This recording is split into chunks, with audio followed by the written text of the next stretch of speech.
looking back on some of the fights, it's like I'm sure you're disappointed you've lost, but they've actually been really good fights. Oh yeah, definitely. First one was Talis Ladies, and that was a great fight. I was taking it to him, and he caught me with an armbar. So that's what happened with Wilson Govea too. I was really taking it to him, and I ended up just getting caught at the end.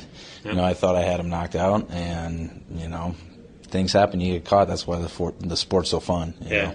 The Gouveia fight, it really was going well. You were really taking it to him, and I don't know if it was the weight cut for him or just the fact that you were just in his face the whole time, but you're doing pretty much everything. The funny thing is, have you watched the replay of it at all, or you just don't? Yeah. The commentating is actually, it kind of sucks for you, but they, like literally 2 seconds before, they kind of warned, you can't hear that in the cage, but they made a mention of, hey, you got to be either down when you're against a guy like that or straight up, not in the middle. Not in the middle. And, he grabbed my hand with both hands. He had double wrist, he had double hand control with the wrist. And, man, it was a fast armbar, but I shouldn't have let myself get in that position. Yeah. And it happens, you know. Well, the other crazy one is Damian Maia, and you were doing a decent job in that one. And then I got to tell you, the way he took you down and got your back, I don't know that I've ever seen anyone do that. So I don't even know if you could prepare. Yeah. It was just this weird. He was kind of like on your side hip, and he ripped you down, and he's on your back like that. Definitely, Damian's on a roll right now.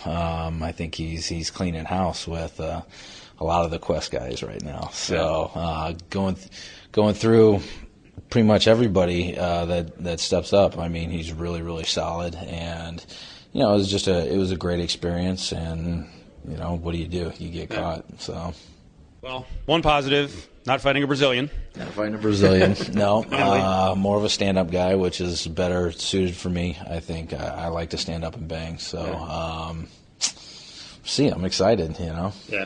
What do you know about him? Because obviously he's got a K1 background, kickboxing background.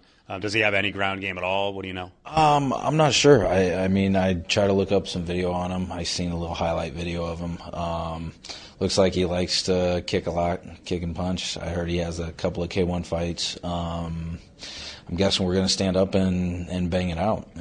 So you don't seem to lack for any confidence, in spite of the fact that you've had a rough go in the win-loss column in the UFC. How do you deal with those? Because you can kind of chuckle about it, but it's it's not a devastation. No, not at all. This is, I think your fight career is a process, and each time that I lose, I end up going. I go back and I learn something from it, and.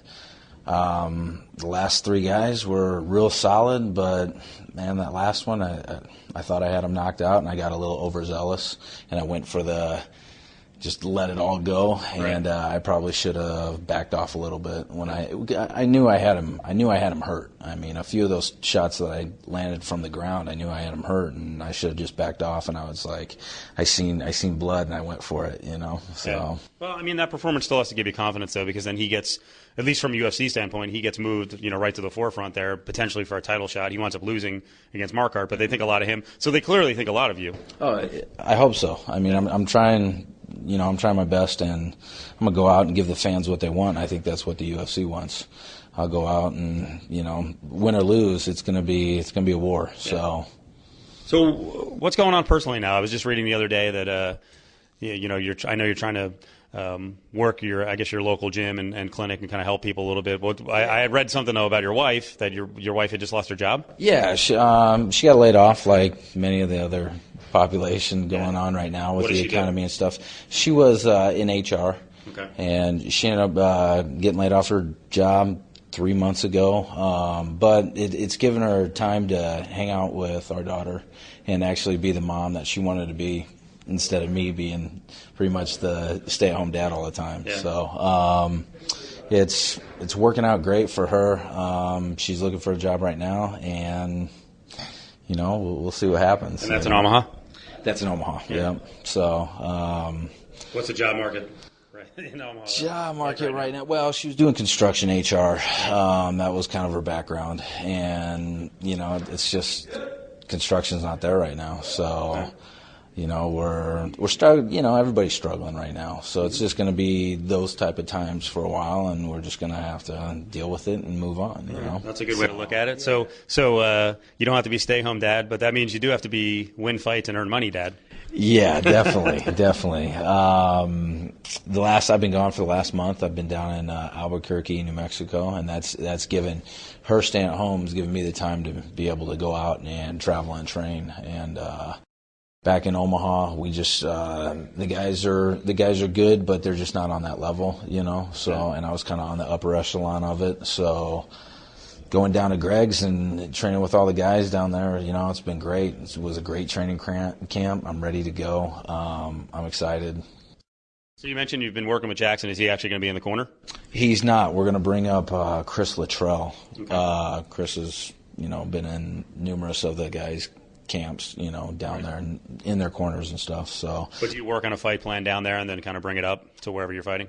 Yeah, you know, I'm bringing him out because we worked the game plan for the last month down there, and then I have a couple of guys from Omaha that I'm bringing in, and we're going to go out there and win. Yeah. So tell people what it's like, you know, training at one of these, you know, elite camps.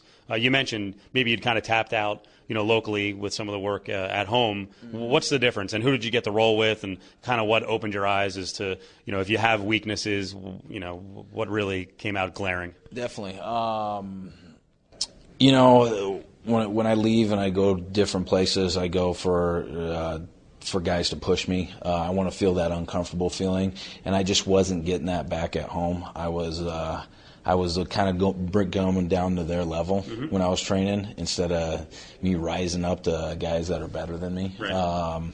So I went down to Greg's, and then I trained with Joey Villasenor. And you got experience with? Yeah, we fought Joey, and it didn't turn out my way. But I would roll with Joey. Brian Stan's getting ready for his fight down there. How Brian Stan look? Brian Stan looks really good right now. Real solid. Always strong as an ox. Yeah. Keith Jardine was down there. You know, they had a bunch of good guys down there. So do you get in the cage with someone like Jardine who's a little bigger? Yeah, definitely. We got in. What was it? Elliot Marshall was down there. He's getting ready for his fight. They came down from Colorado for a couple of times. He brought a couple of other, like, real tall, big guys. Yeah. So it was... Those are some pretty good names you're mentioning. I mean, that's some pretty good scraps then. Yeah. It was really good. I didn't get killed, so... There you go. You know, I held my own. Yeah. I've been doing this a long time, and it was great. It's a great experience. Jackson and the guys, I can't say enough. Me and Joey became pretty good friends with the 4 weeks. I mean, besides fighting him, I didn't really know. Yeah. So going down there, I was pretty nervous walking into that situation. And, man, they invited me in as pretty much like family. And it was real solid, so it was cool. So how do you hook something up like that? I mean, do you make a call? Someone's got to call on your behalf? I mean, does it cost a boatload of money? Yeah, you know, it does cost some money. We ended up getting our taxes back, and I took all the tax money I had to go down there and This was before your wife loses her job, or this was the same time. Wow, she's got a lot of faith. You know, yeah, don't we? It's let's flip a coin and see what happens. No, I got the tax money, rolled down there. It cost me, I stayed at an extended stay hotel room. But we drove down there, me and a buddy of mine, and used his vehicle for the time. And yeah, we made it, man. We're here, so it's time to go out and have some fun. There you go, big time MMA, the big money earners, right? Yeah, the big money earners. All right, well, good luck in this fight. Like we said, excited to see us against someone else other than a Brazilian and a jiu-jitsu black belt. I don't know if all three guys are black belts, but they kind of look like it. So I think they are. Yeah, they're all damn good. Yeah, they're all black. So finally, a guy who's going to maybe stand with you, and when you go to the ground, maybe you'll have the advantage. That'd be nice. That would be nice. I do think I'll have the advantage on the ground, but I'm somebody that'll stand and bang. So I think I'm just as technical as he is stand-up wise. So I'm excited for this fight.